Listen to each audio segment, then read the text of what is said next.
dari segala sisi, dari pendidiknya, dari siswanya, dan juga dari pemerintahannya, dan juga tentunya masyarakat juga harus mendukung. Gitu.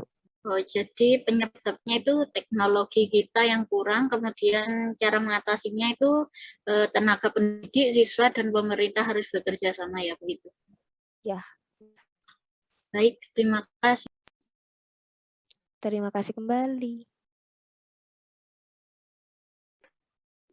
Lanjut ke slide 10.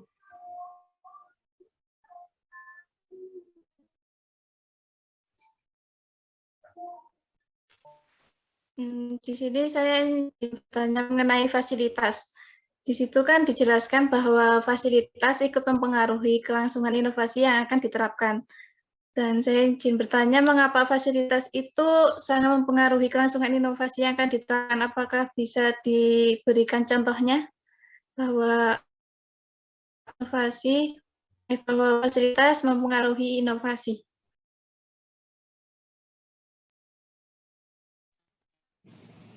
Apa bisa dipahami? Baik, bisa dipahami ini.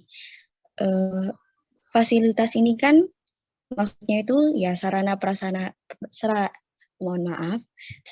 dan prasarana pendidikan. Nah, contohnya aja ini biar enak ya. Contohnya itu di inovasi pembelajaran e-learning yang kita laksanakan ini. Nah, sarana dan prasarananya ini apa? Ya, internet, gadget yang canggih, terus apa lagi ya? Oh, aplikasi Zoom. Nah, itu kan sarana dan prasarana yang membuat kita bisa menjalankan inovasi pembelajaran jarak jauh ini. Bayangkan aja kalau zaman dulu belum ada internet, smartphone juga belum ada, aplikasi Zoom itu juga belum ada. Maka kalau pemerintah tiba-tiba bilang, ayo kita inovasi pembelajaran PJJ, ya nggak mungkin kan, prasarana dan sarannya itu nggak ada, fasilitasnya itu nggak ada. Karena itu saya pikir kelompok kami berpikir ya fasilitas yang berupa sarana dan prasarana ini ya harus ada, harus mendampingi gitu. Kalau nggak ada ya nggak bisa. Kalaupun dipaksakan ya nggak bakal berjalan dengan baik gitu. Apakah bisa diterima? Ya, lalu kan kalau untuk daerah pelosok itu kan pastinya kebanyakan fasilitasnya itu kan kurang memenuhi. Itu pastinya kan inovasinya masih belum berjalan dengan baik. Itu bagaimana cara memenuhinya? Sebenarnya pemerintah sendiri juga sudah memberikan penyelesaian untuk ini. Ya, salah satunya itu untuk memberikan itu untuk kita dapat paketan itu kan juga salah satu bentuk upaya pemerintah untuk pemerataannya ini untuk daerah pelosok juga. Karena kan pasti yang namanya inovasi itu juga ada kekurangannya gitu. Makanya pemerintah juga ngasih itu untuk daerah yang terpencil. Bisa dipahami atau bagaimana? Atau dari teman-teman ada yang mau menambahkan?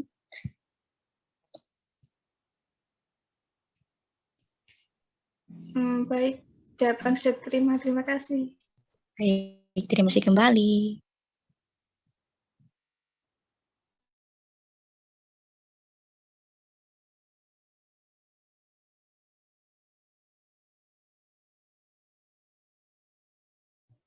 Mungkin dari kelompok pembanding, apakah ada tanggapan lagi? Sebentar, saya ingin menanggapi. Jika misal fasilitas di daerah terpencil ya, fasilitas itu minim, itu tetap bisa tercipta inovasi apa tidak?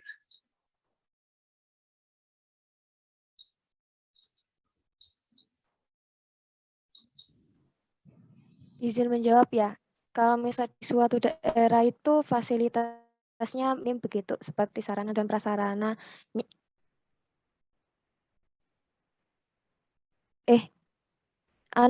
Macet ya? Enggak, Mei. Oh, Enggak, enggak. Mei. Oh iya. Pikir apa? soalnya di aku macet. Gimana Ega tadi? Jika di suatu daerah terpencil itu kan fasilitasnya minim. Nah, itu apa masih bisa muncul suatu inovasi seperti itu? Iya, baik. Di suatu daerah yang terpencil, yang fasilitasnya itu minim, juga bisa tercipta suatu inovasi. Karena inovasi itu kan gak dilihat dari fasilitasnya saja, juga banyak aspek-aspek lainnya.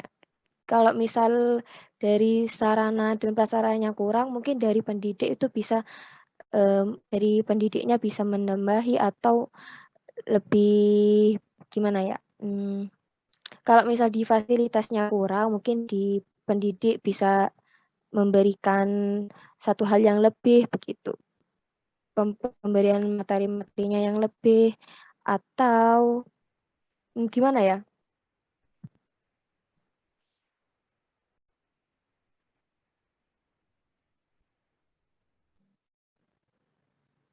Gini,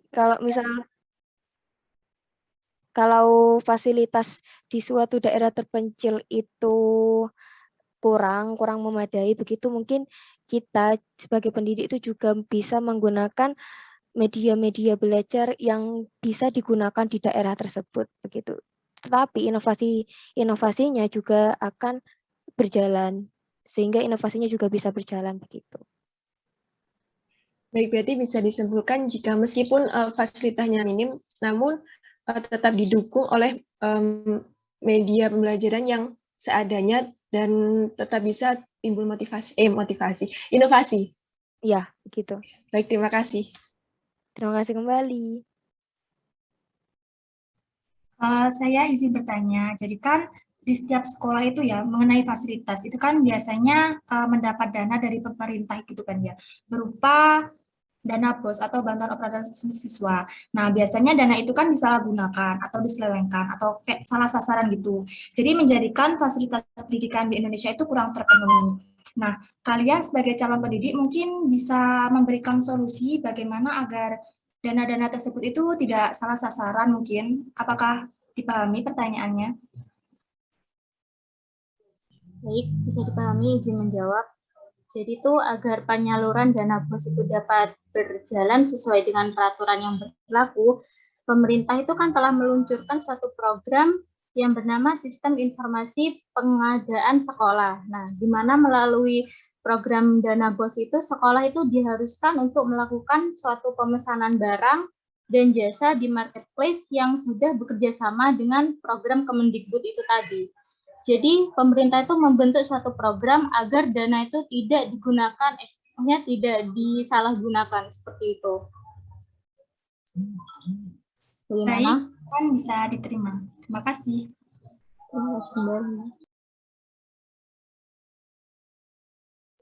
Selanjutnya, lingkup sosial masyarakat. Masyarakat secara langsung atau tidak langsung, sengaja maupun tidak, terlibat dalam pendidikan, sebab apa yang ingin dilakukan dalam pendidikan sebenarnya mengubah masyarakat menjadi lebih baik. Yang saya tanyakan, bagaimana pendidikan itu bisa mengubah masyarakat, padahal tadi itu tertulis bahwa siswa itu lebih dominan, dan kata penyaji tadi siswa itu yang merasakan inovasinya. Kenapa di sini kok masyarakat, ya pendidikan itu bisa mengubah masyarakatnya gitu? Bisa dipahami?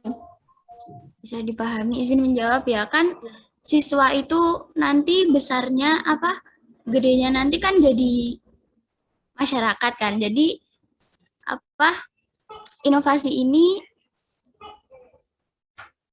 bisa mengubah masyarakat menjadi lebih baik. Kalau pas jadi siswa dia sudah lebih baik, maka dia pas jadi orang atau suatu masyarakat itu akan menjadi lebih baik pula. Apakah bisa dipahami? Berarti pendidikan itu mengubah masyarakatnya itu pas siswanya itu udah lulus sekolah gitu ya. Pas jadi siswa belum bisa mengubah masyarakat gitu kesimpulannya. Sebenarnya juga bisa, Yul. Sebagai siswa itu bisa merubah masyarakat kan. Pola kalau misalnya dari siswa selama bersekolah kita kan dapat ilmu-ilmu yang bermanfaat juga bagi masyarakat. Nanti kan kita bisa menyampaikan kepada masyarakat begitu. Kalau misal di masyarakat ada yang kurang baik begitu kan. Kita sebagai orang-orang yang sekolah atau berpendidikan kan lebih paham gitu kan. daripada masyarakat luar begitu. Kalau cara pandang kita kan juga lebih gimana ya, lebih mengedepankan kayak lebih baik gitu dari masyarakat yang mungkin kurang berpendidikan di luar gitu. Gimana? Baik, berarti bisa disimpulkan bahwa pendidikan itu dapat mengubah masyarakat, itu siswanya itu mulai dari masih pelajar dan saat lulus setelah pelajar gitu ya. Iya, benar. Oke, terima kasih. Terima kasih kembali. Baik, saya izin bertanya mengenai lingkup sosial masyarakat. Nah, kita itu kan pastinya hidup di lingkup masyarakat ya. Bagaimana ketika masyarakat di sekitar kita itu mayoritas beranggapan bahwa pendidikan itu hanya diperuntukkan bagi masyarakat kalangan menengah ke atas. Nah, menurut kelompok penyaji, bagaimana bentuk inovasi yang bisa diciptakan supaya stigma masyarakat seperti ini itu tidak terjadi lagi? Apakah sudah dipahami? Bisa diulang pertanyaannya, Vi? Oh iya, jadi ketika masyarakat di sekitar kita itu mayoritas beranggapan bahwa pendidikan hanya diperuntukkan bagi masyarakat kalangan menengah ke atas. Jadi menengah ke bawah itu ya sudahlah, tidak usah sekolah tinggi-tinggi gitu. Nah, menurut kelompok penyaji, bagaimana bentuk inovasi yang bisa diciptakan supaya stigma masyarakat seperti ini tuh bisa berubah gitu? Sebenarnya kan orang itu kan bebas ya berpendapat seperti itu. Jadi ya cara ngubahnya itu kasih pemahaman atau sosialisasi gitu kepada masyarakat yang berpikiran seperti itu. Dimana kita kasih pemahaman bahwa sekolah tinggi-tinggi itu sangat dibutuhkan atau sangat penting untuk semua kalangan gitu, maupun kalangan atas, kalangan bawah itu sangat diperlukan, karena dengan kita sekolah itu kan kita belajar. Nah, nanti saat kita belajar itu kita dapat meningkatkan pemahaman kita sama mengembangkan ilmu pengetahuan kita. Jadi itu akan berguna untuk kehidupan kita yang akan datang, misalnya dalam mencari pekerjaan yang layak, jadi hidup kita menjadi lebih layak. Terus ya itu. Apakah jawaban saya bisa diterima? Iya, baik. Berarti dengan sosialisasi ya lebih disemarakkan lagi gitu. Iya. Ya, baik. Izin menambahkan. Iya, bisa contohnya contohnya ya dengan adanya itu beasiswa. Jadi anak-anak yang dari kalangan rendah itu menengah ke bawah itu bisa sekolah dengan layak gitu dengan adanya beasiswa. Jadi nanti dia bisa jadi pintar dan bisa mewujudkan cita-citanya sehingga dia bisa membawa hidupnya menjadi lebih baik lagi di kehidupan yang akan datang. Izin menambahkan ya, inovasi itu yang termasuk yang ditambahkan itu inovasi pada fasilitas ya, yang termasuk disebutkan sama Febiana itu yang seperti beasiswa, terus fasilitas, kan fasilitas bisa berupa banyak hal, termasuk fasilitas biaya itu juga. Jadi kita memberikan fasilitas biaya kepada orang yang menengah ke bawah bahwa dia itu bisa mendapatkan pendidikan walaupun dia termasuk golongan orang menengah ke bawah. Jadi pendidikan itu nggak hanya untuk orang yang menengah ke atas saja gitu. Terima kasih. Terima kasih, Revita. Bagaimana kelompok pembanding? Apa bisa diterima? Sudah diterima. Lanjut slide ya.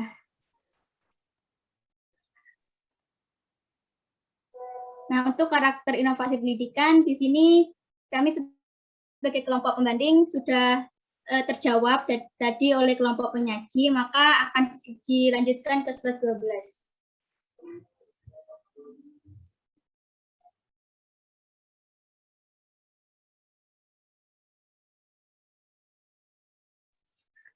Saya izin bertanya ya. Dari tadi kan mengenai inovasi pendidikan itu seperti kebanyakan itu kan teknologi. Nah, pastinya kan butuh juga pendidikan karakter. Jadi bentuk inovasi pendidikan yang mengedepankan pendidikan karakter itu seperti apa? Apa bisa dipahami pertanyaan saya? Izin menjawab ya. Tadi pertanyaannya gimana? Bisa diulangi? Dari tadi kan sepertinya itu inovasi pendidikan itu kan lebih ke teknologi. Nah, di pendidikan juga kan butuh karakter yang dididik agar tercipta karakter yang baik gitu. Jadi bentuk inovasi pendidikan yang mengedepankan pendidikan karakter itu seperti apa? Baik, bisa dipahami.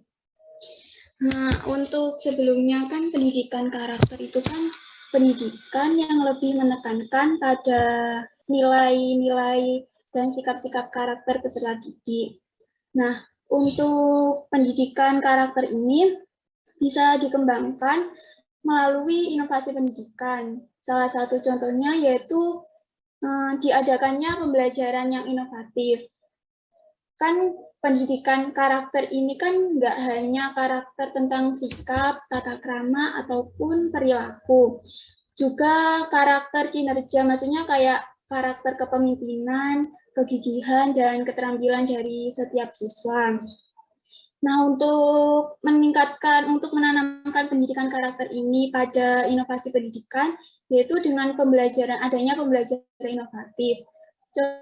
Contohnya itu seperti pembelajaran project based learning, itu kan lebih menekankan pada proyek ya. Proyek itu kan lebih mengarah pada siswa, jadi siswa itu lebih terlibat dalam penciptaan suatu karya. Jadi siswa itu lebih aktif dalam project based learning ini. Jadi pada project based learning ini lebih menekankan pada karakter kinerja tadi. Jadi bisa